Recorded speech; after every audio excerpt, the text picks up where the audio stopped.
የመጀመሪያዎቹ የደቡብ አፍሪካ ሰዎች ናቸው ይባላሉ። ከተፈጥሮ ጋር ባላቸው ጥብቅ ቅርርብ በዘላን ያኗኗር ዘያቸው እንዲሁም ጠቅጠቅ የሚል ድምጸትን ወይም ክሊኪንግ ሳውንድስ ባካተተው ቋንቋቸው በይበልጥ ይታወቃሉ።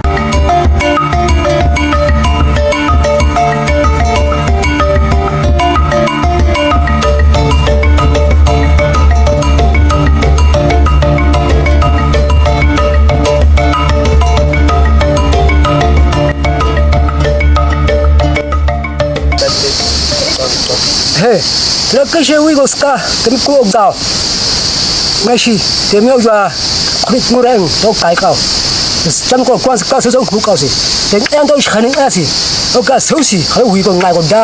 Kai tinga ko dang. Ka khoda ka dang na. Ka sibyang da khani.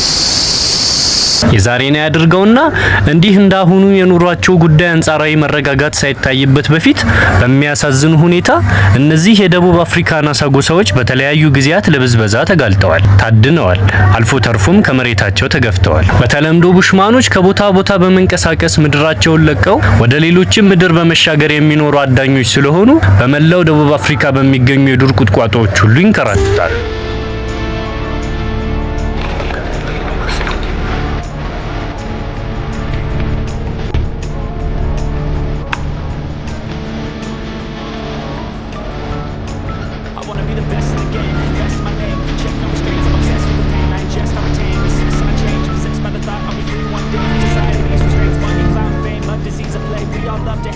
Play the game, have to make a name. All our insecurities are on. This is hell with the enemy. Think that it was meant to be.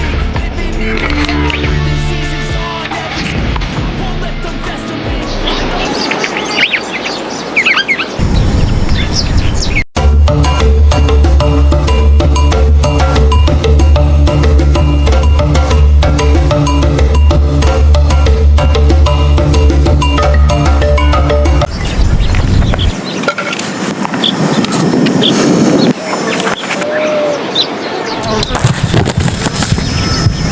¿Cómo se cambiaría?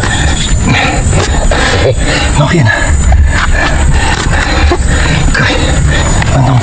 ነገር ግን አሁን በተለያዩ ምክንያቶች እንደ ማዕድን ማውጣት፣ እርሻና ብሔራዊ ፓርኮች መፈጠር ባሉ ምክንያቶች መነሾ በትናንሽ ክልሎች እንዲወሰኑ ተገደዋል። ዛሬ በማግዳ ጋዲጋዲምፓን ዙሪያ በሚገኙ ጥቂት ስብስቦች ብቻ ተወስነዋል።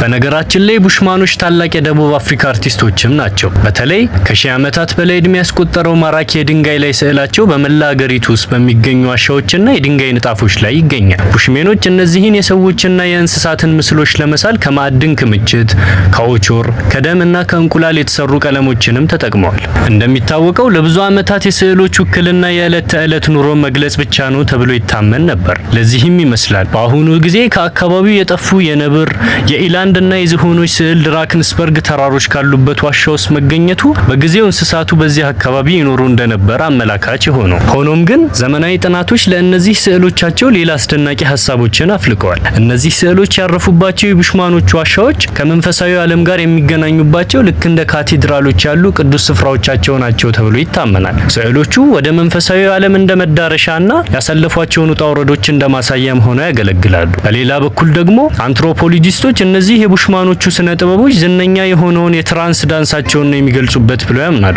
ምትሃታዊው የቡሽማኖች ዳንስ የፈውስ አሊያም የመታደስ ዳንስ በመባል የሚታወቀው ይህ ስነ ስርዓት መላውን ማህበረሰብ የሚያሰባስብ ሲሆን ከባህሎቻቸውና ከእምነቶቻቸው ጋር የተዋሃደ ነው። በዚህ ስነ ስርዓት ጊዜ ሌላው የማህበረሰቡ ክፍል በእጆቹ እያጨበጨበ ሲዘምር፣ ስነ ስርዓቱን የሚመሩት ፈዋሾችና አዛውንቶች በእሳት ዙሪያ መሬቱን እየደቀደቁ እያጨበጨቡ እንዲሁም የእንስሳትን ድምጽ በማስመሰል እየጮሁ ይደንሳሉ።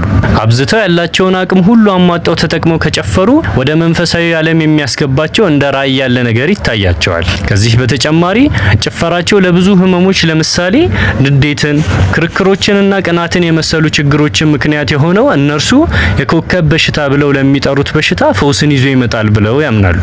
ቡሽሜኖች ዛሬም ድረስ አያቶቻቸው እንደኖሩት አይነት ያለ አኗኗር የሚኖሩ በአፍሪካ ውስጥ ከሚገኙ ጥቂት ህዝቦች መካከል ይጠቀሳሉ። ውድ የኢትዮጵያ ተመልካቾች ሰብስክራይብ በማድረግ የቻናሉ ቤተሰብ ይሁኑ። እንዲሁም ሌሎች የመለቃቸው ቪዲዮዎች እንዲደርሱ የደወል ምልክቱን ይጫኑ።